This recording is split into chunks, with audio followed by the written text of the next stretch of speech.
in San Francisco, as well as class and race and all those other intersecting identities and issues of gentrification. And so seeing that through the eyes of my friends that do still live there was really important to me. And yeah, in terms of specificity, I mean, listen, I loved Hustlers. I went with a bunch of hoes. It was fucking incredible. We laughed, we cried, we screamed. It was better than Cats. But I did have a little bit, I was like maybe like coming up on my edible when the recession hit in the movie. And I was like curled up into a little ball, which luckily like all movie theaters are like have armchairs now. So I was like, oh God. I was like having a bit of a flashback. Because I did really experience the like, I started doing sex work in Oakland in 2005. So I was like, this is great. Why would anyone not do this? And then all that money wasn't going to be there forever. Yeah, and I was like 24 and naive and had a lot to learn about my privilege in being able to say like, oh, being a dominatrix is the best improv game in town. Like, what could possibly be bad about this? And so, you know, I've definitely been trying to dedicate my work to all the things that could be bad about it and whose fault that is, which is what this book is about, definitely. So we've already got cops at fault, clearly, because they take that shoe right to the face. There's Spoiler. Sorry. No, it's okay. There's cops are mutilated by red bottom shoes in this comic, so. But they're part of this like larger social order.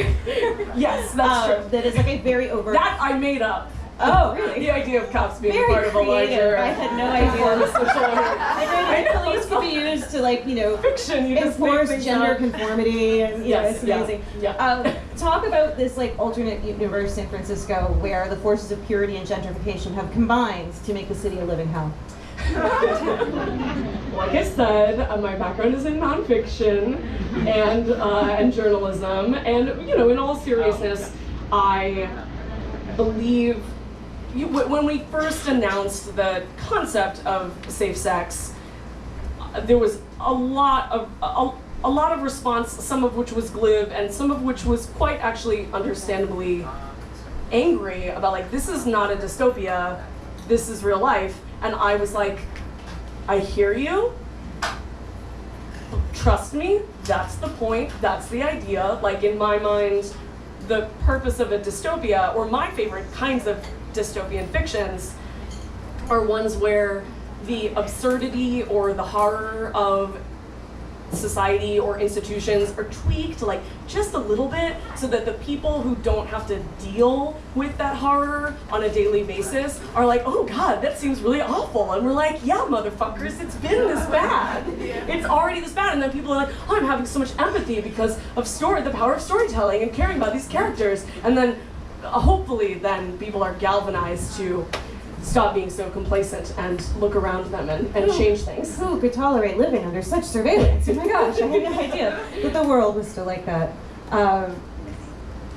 We talked a little bit, Joan talked a little bit about this too, about how rare this is. So you are going to have an issue coming up that is entirely written, drawn, inked, penciled, etc. by sex working people. Also queers. And queer sex working people. We were trying to brainstorm earlier about what are the other titles that we could possibly be overlooking. And you mentioned Pervert. Yeah, The Pervert. And it's really amazing. Alienation. We want to plug these a little bit. Yeah, Alienation is by Inez Estrada. To my knowledge, Inez is not a sex worker, or in any case is not out about being so, but it is a recent dystopian graphic novel from Fantagraphics that is just like a really solid dystopia, really interesting, awesome, gross art, and then has sex work as a theme and just like a reality of the characters woven in really well. So I highly recommend that book. I love it. And The Pervert is also very perverted and really great and written by a trans woman sex worker. And actually, Lauren had a solo comic too, I remember now, before Rent Girl, that I remember like picking up in the Bay Area. I think it was just called like XXX Girls or something. Oh yeah. But it was, you know, roughly about a strip club with some, you know, boisterous strippers who unionized. Who knew? What concept? As I'm wearing my union shirt for my second ever union job, the first being that one.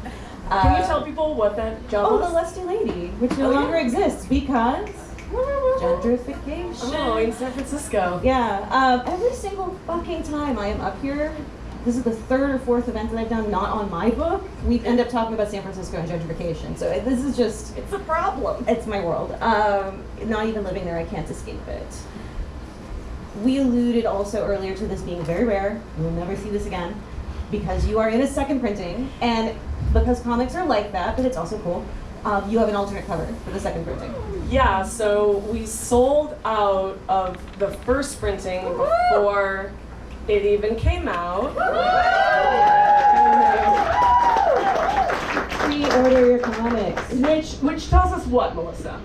There's a fucking need for this comic book, Tina. And there's like a need, and it's like important and stuff, but also there's like a hunger and a thirst. Like people are ravenous for our shit. You're bringing the adjectives tonight. Thank you. Yeah, and so and they also, the first print run was like the orders from retailers ended up being twice what anyone would have expected for a first-time comics writer, a creator-owned comic, which is to say it's not an existing IP, which is to say it's not fucking Batman. So that was already really great, and then it sold out, and so then we have a second print run coming up. So if you haven't pre-ordered it already, that is like happening right now, so you can help make that print run even bigger.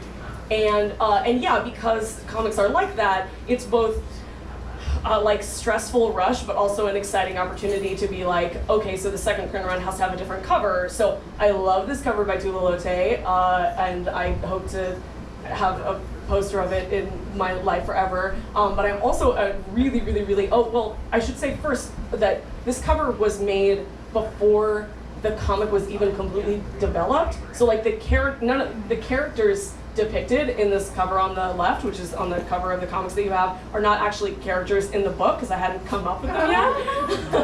They very much represent the ensemble and the spirit of the community and the cultures in the book, and the themes encapsulate the book perfectly. But yeah, so it was really nice to have a moment to be like, what is the image or the moment or the gesture from this issue that I was completed over a year ago, that I really wanted to emphasize for the second cover, and of course it was cop mutilation with high heels. So, my dear friend Katie Skelly, who is an incredibly talented cartoonist and comics artist, who has written a lot of horror, like My Pretty Vampire and Agent 8 or The Agency.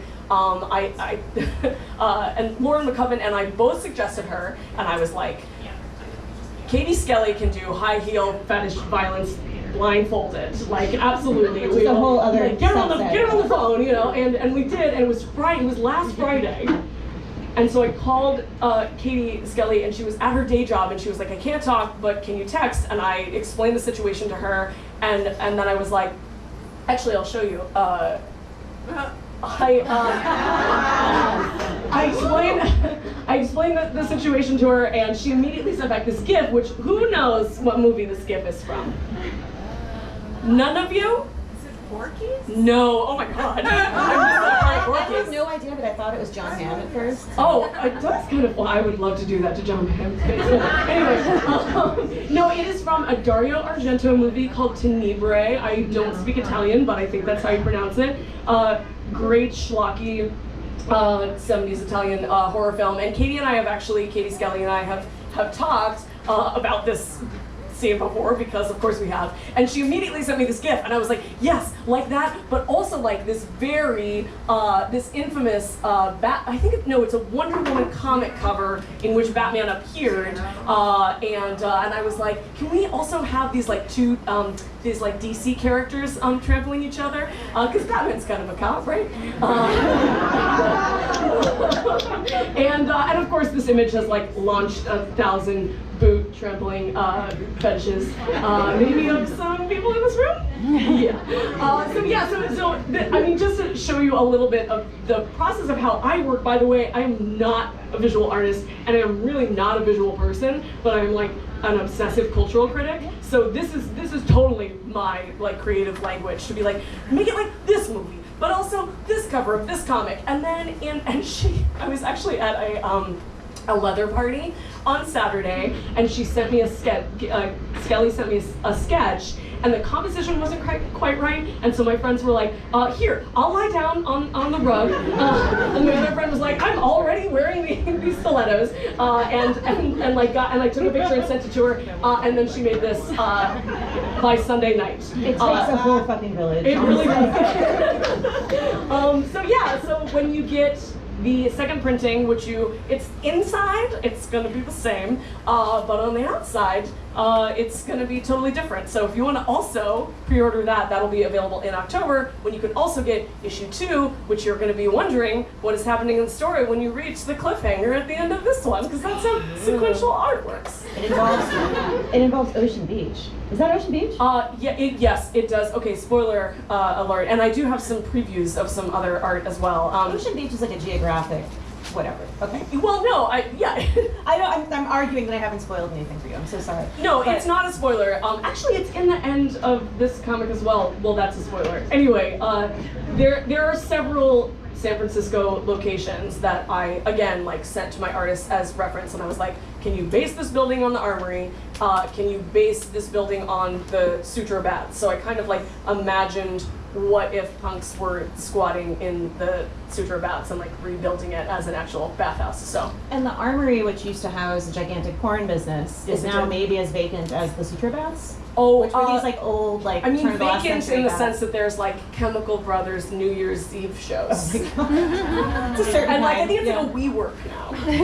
Of course, the dungeon became a WeWork, and the Lusty Lady became a wine bar with a Peep Show theme. So vacant. You don't have to make anything up about San Francisco. No, yeah, exactly. That's the racket. People wouldn't think this stuff was real if it weren't. Okay. Do you want to do since we have art, do we want to keep going with the art previews? Yeah, let's talk about the art previews. Some of the upcoming artists. Let's see. Oh yeah, well, we'll come back to that. Oh yeah, so this I received today. Aren't you all lucky? Isn't it such a good idea to come to Bluestockings on a Wednesday night? You get to see previously unseen art. So this is from issue, oh Jesus Christ, issue 4. Yes. Issue 4, which will be out in January. And it's the first 2 pages, and yeah, also the first few pages of issue 1, flashback to Kink Party at the Dirty Mind. This is the fresh meat party, that's the butcher theme. And yeah, so Michael Dowling drew this, and bless him, again, he is a pretty square guy, I suspect.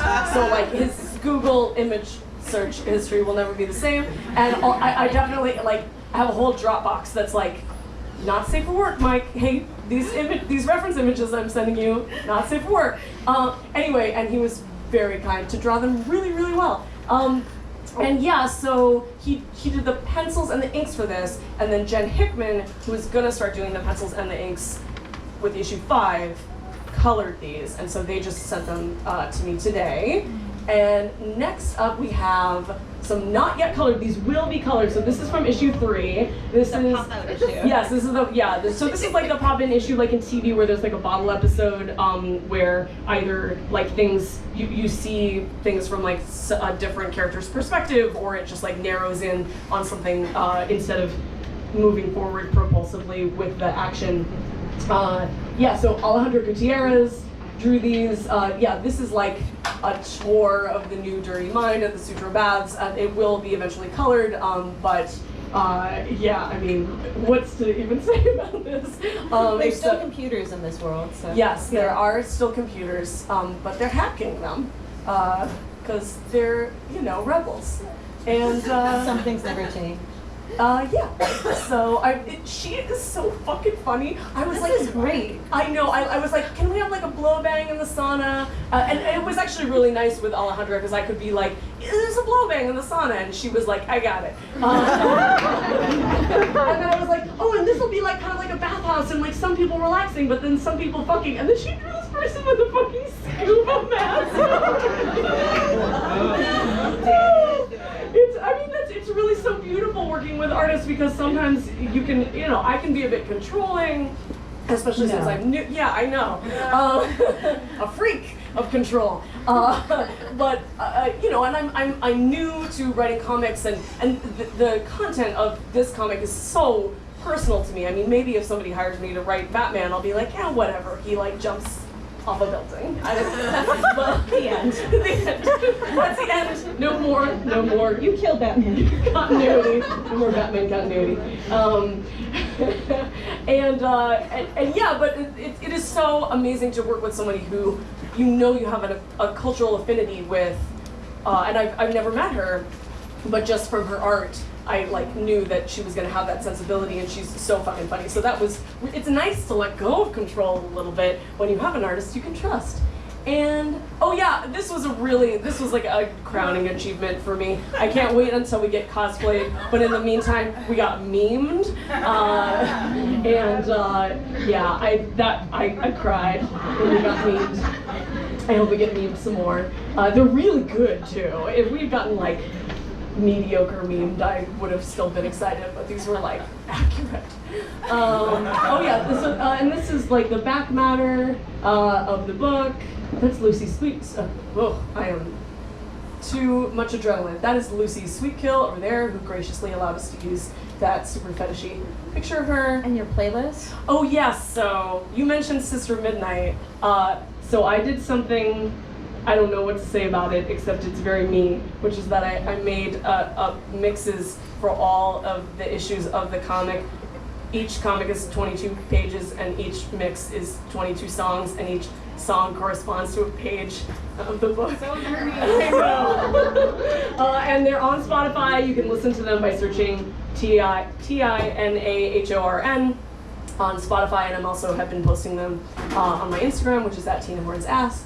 And yeah, and then I also, at the very last minute, I was like, McCubbin, can I also like put the playlist in the comic? And she was like, sure, people do that all the time. And I was like, oh my god, so basically Image is just publishing my playlists for me. It's like publishing my like mixtape zine. You know, when somebody like goes into their grandparents' basement in like however many years, and they pull that like moldy long box out from under who the fuck knows what, and they like flip it open and they like grab this like weird bag and board thing at the back, because you know people are gonna like hang on to this. I hope so. They are not gonna have Spotify, but they will be really happy. Vinyl will be back by then. Exactly. Yeah. Or cassette tapes will be back. Just They'll beam dub them. Beam it right into my brain. Thanks, Melissa. We have one more thing that's in the back of the book, but also